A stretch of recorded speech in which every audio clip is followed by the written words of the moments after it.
Hi LEGO fans! Enemies of the heir beware! We're venturing into the deepest depths of Hogwarts Castle in search of a secret chamber and a beast with glow-in-the-dark fangs. Today I'm going to be cleansing, speed building, and reviewing set number 4730, the Chamber of Secrets from LEGO Harry Potter. We'll also be taking a close-up look at the minifigures and comparing them to the characters in the movie. Released in 2002, this 591-piece set recreates the Chamber of Secrets. It was created by Hogwarts founder Salazar Slytherin to purge the school of unworthy Muggleborns. Originally retailing for $70 or 60 Great British pounds, today this is worth $225 mint in box or about $125 used. The 591-piece part count includes 5 delightfully yellow-faced minifigures. We've got a HP 005 Harry Potter who appears in 8 different sets, a similarly common HP 007 Ron Weasley who appears in 6 sets, and proudly wearing Witch Weekly's most charming smile, it's an exclusive HP 029 Gilderoy Lockhart. Making her first appearance as a minifigure, we have the HP 030 Ginny Weasley, and finally a HP 031 Tom Riddle, which is one of only 2 minifigures of the young Dark Lord. I've been trying to get my hands on this set for some time and finally found a great deal on eBay. The problem with buying used LEGO is that you're also buying somebody else's dirt. Although this is shiny and clean now, this was not the case a couple of days ago. I couldn't possibly let you see it like this, so there was only one thing to do.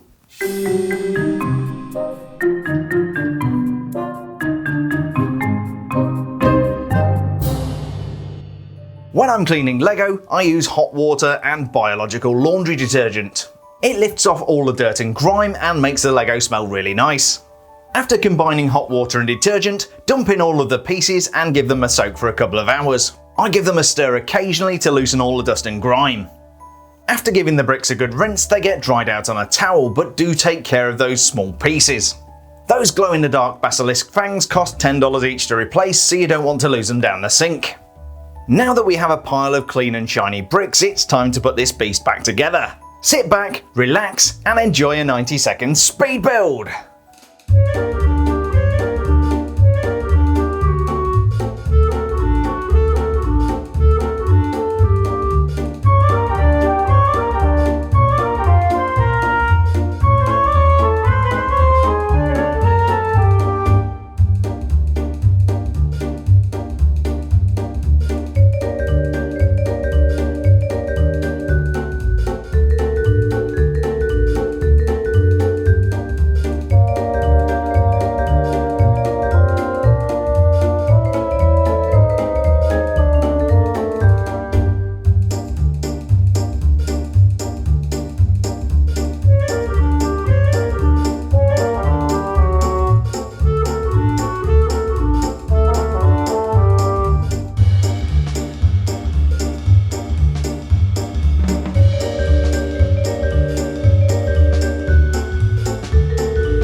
And here is the completed 4730 Chamber of Secrets from LEGO Harry Potter. Build time today was 90 minutes and the finished result is a fantastic LEGO set. There is such great attention to detail here.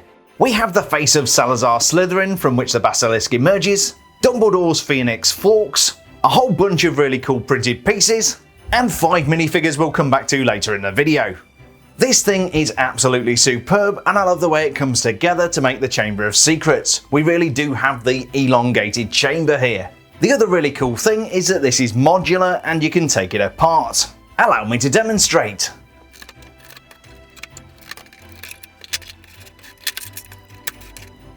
You can also unfold the set to act out scenes from the movie. It's really quite flexible. Before we get too far ahead of ourselves, what is the Chamber of Secrets and why is Ginny Weasley's skeleton going to lie here forever? After a disagreement with the other founders about whether Muggleborn should be able to study at Hogwarts, Salazar Slytherin created the Chamber of Secrets and left behind a basilisk. He hoped that one day the heir of Slytherin would open the Chamber of Secrets and use the basilisk to purge the school of filthy mudbloods. Tom Riddle finally did that in 1943. He used the basilisk to murder Myrtle Warren and create his first Horcrux, the Diary. The Diary also proved Riddle to be the rightful heir and allowed the chamber to be opened in the future. It was entrusted to Lucius Malfoy in 1981 after Voldemort's curse rebounded off Harry and obliterated his corporeal form. Malfoy slipped the diary into Ginny Weasley's cauldron in 1992, and the magical object slowly took control of the young Miss Weasley. Threats were made and cats, ghosts and students were petrified. Ginny is then dragged off into the chamber where her skeleton will lie forever. Lockhart is tasked with slaying the beast even though he's a big fraud, and Harry and Ron force him to join the adventure. That's where this set picks up the story. The entrance to the Chamber of Secrets can be found in the second floor girls' lavatory. After Myrtle Warren, aka Moaning Myrtle, was killed here in 1943, it was pretty much abandoned. What a fitting tribute. The design is absolutely perfect and looks just like other Hogwarts models from the same era. We have one of those fantastic sand green roofs complete with turrets, a decorative window for letting out all of the bad smells, and hinting at what lies beneath, we have a slithering serpentine surprise. This is one of several snakes included in the set, and of course it is a rattlesnake, that well-known inhabitant of Great Britain. There's also nice details like these trans-orange flames, but we're getting ahead of ourselves. Inside the castle we find a pretty poor recreation of the girls' bathroom. I do like the Victorian-style tiled floor, but the arrangements for hand washing are far less elaborate. In the movie you'll recall this was quite the installation. One element that caught my eye is this unusual twisted bar pattern window, but I digress. Having successfully opened up the entrance using parcel tong, the boys persuade the fearless Lockhart to go down first. It reminds me of gallows built to minifigure scale and missing the hangman's rope.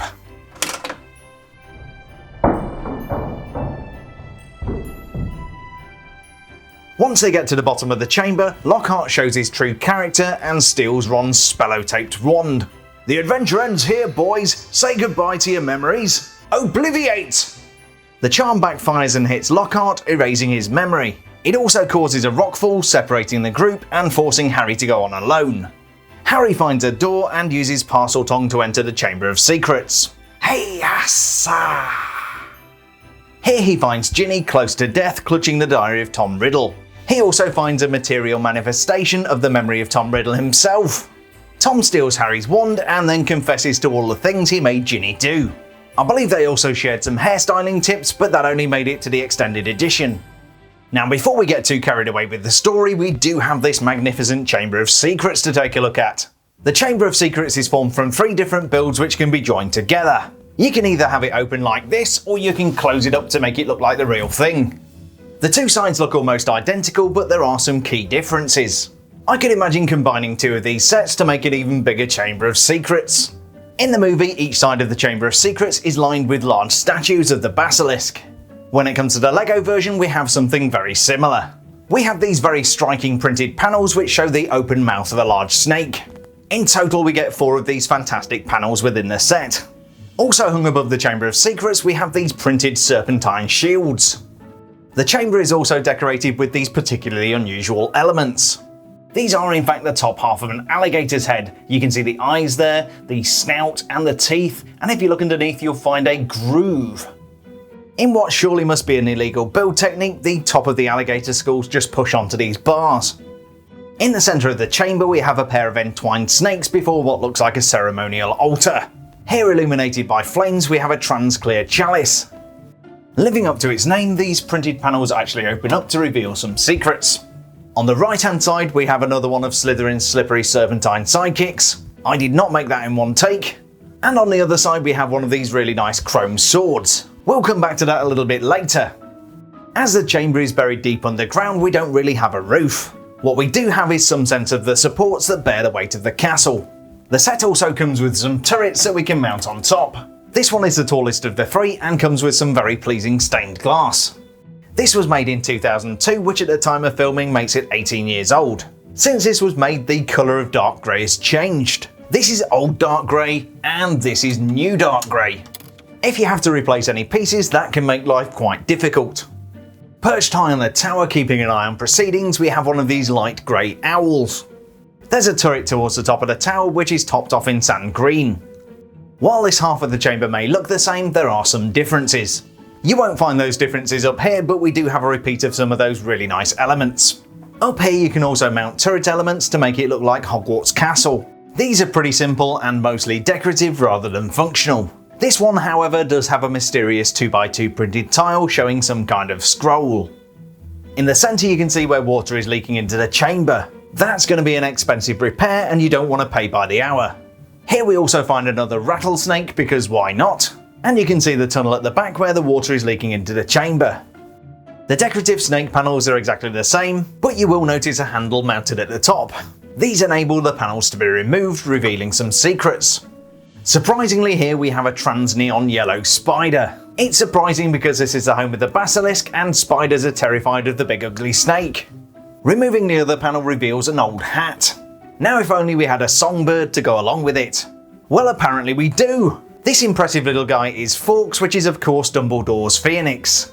It's a fantastic element dual moulded out of red and orange plastic. You can just make out the detail in the head, including a very tiny eye. The wings have some really nice texturing, and the tail turns from red to orange as though it's on fire.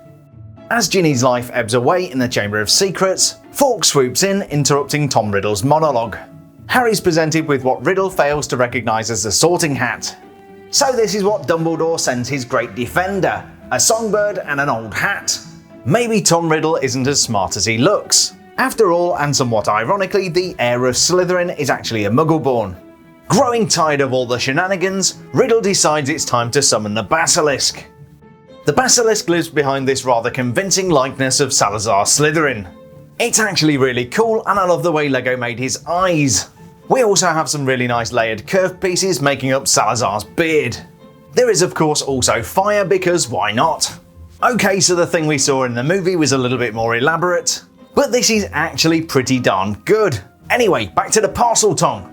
Shas, Ungathas, Slytherin. Here's Snakey! Yes, just like the movie, the mighty basilisk slithers through the mouth of Slytherin and into the Chamber of Secrets. The basilisk is a most impressive and valuable LEGO creature. Replacing one of these will set you back about $32, not least because of those fangs. These little babies are glow-in-the-dark daggers and sell for about $10 each. Now I guess we ought to kill the lights and see how they look. First we have to switch the camera to full auto, and then we have to kill the lights. Lots of lights. As well as those fancy fangs, the basilisk also has bright yellow eyes as described by Moaning Myrtle. It also has a really nice printed snakeskin design that wouldn't look out of place on a Gucci handbag. Unlucky for some, the basilisk is actually made out of 13 different LEGO elements. It's quite the construction. There is a hole at the back of the mouth, so if you wanted to, you could actually make the basilisk breathe magical fire. Fire is not included, terms and conditions apply. Knowing that even a glance into the eyes of the basilisk would mean instant death, Harry gives it legs. This is where Fawkes returns and gouges out the eyes of the novelty oversized lizard. Even with that murderous stare rendered useless, the basilisk can still hear Harry's every move. Thankfully at Hogwarts, help will always be given to those who deserve it. As such, the Sword of Gryffindor appears from within the Sorting Hat. After some fun and games, Harry plunges the Sword of Gryffindor up into the head of the basilisk and gives it a lobotomy. Game over, man! Game over! Unfortunately for Harry, he gets bitten by the basilisk and one of the teeth comes off in his arm. Basilisk venom is very potent and it gives Harry about a minute to live, although the filmmakers drag it out for at least 3 or 4. With moments to live, Harry's instincts kick in and he stabs the diary of Tom Riddle with the basilisk fang. This not only destroys the memory of Tom Riddle, it destroys a Horcrux and wakes up Ginny. Fawkes flies back into the chamber one final time and seeing Harry's predicament starts to cry. Phoenix tears have healing powers and neutralise the venom of the basilisk. With the basilisk dead and Tom Riddle gone, Fawkes the Phoenix carries the young Gryffindors and the mindless Lockhart back to Hogwarts Castle. The only skeleton that lies in the Chamber of Secrets forever is the skeleton of the basilisk.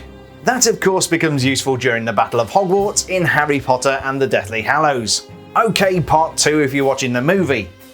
So that was the 4730 Chamber of Secrets, but that is not all. Oh no, that is not all. We have 5 fabulous yellow-faced minifigures to take a look at. Harry Potter, Ron Weasley, Gilderoy Lockhart, Ginny Weasley, and Tom Riddle. Look at these guys with their capes, it's like some kind of superhero reunion. First we have the HP005 Harry James Potter, who appears in about 8 different sets. He's the most common of all the minifigures in this set and sells for about $3.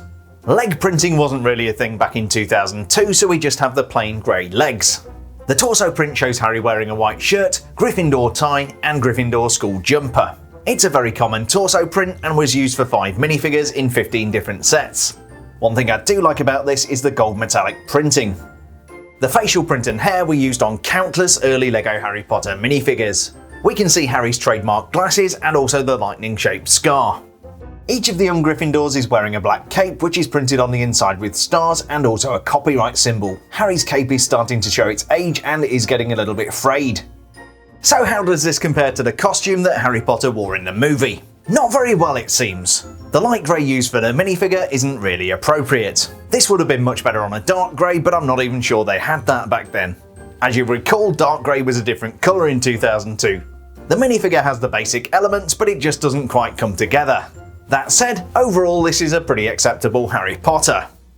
Next we have Harry's partner in crime. This is a HP007, Ronald Bilious Weasley, and he appears in 6 sets. From the neck down, Ronald Weasley is made of the same elements as Harry Potter.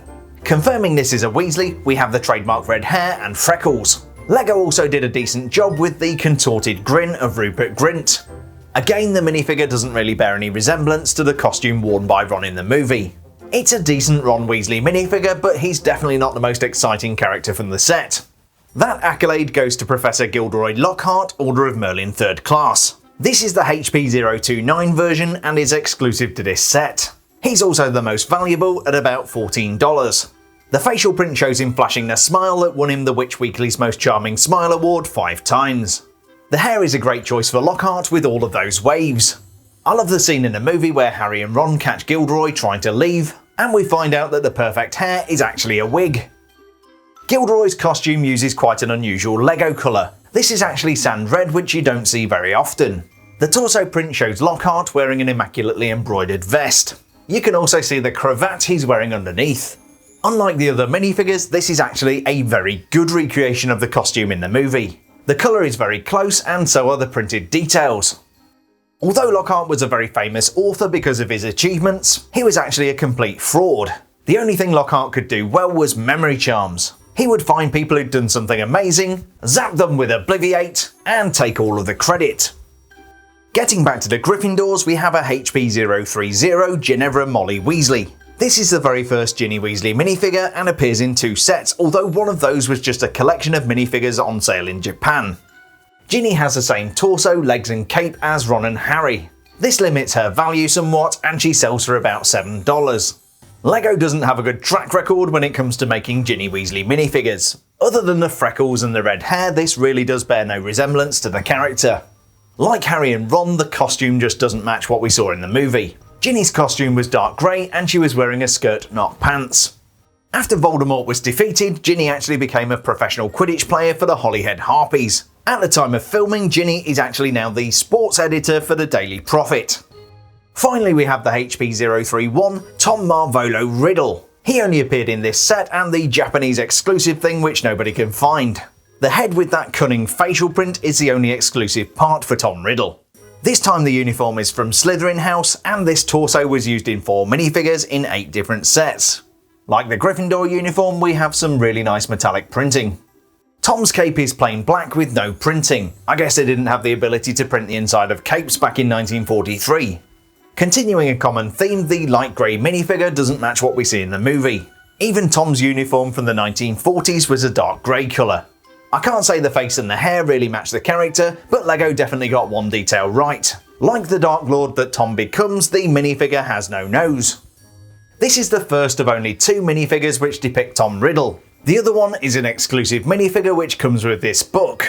This does a much better job of capturing the likeness of Tom Riddle from the Chamber of Secrets movie. The book isn't the worst thing in the world, but the actual amount of content is pretty thin. Without turning this into Oprah's book club, this one is a much better read. Hopefully they'll do an updated version of this at some point.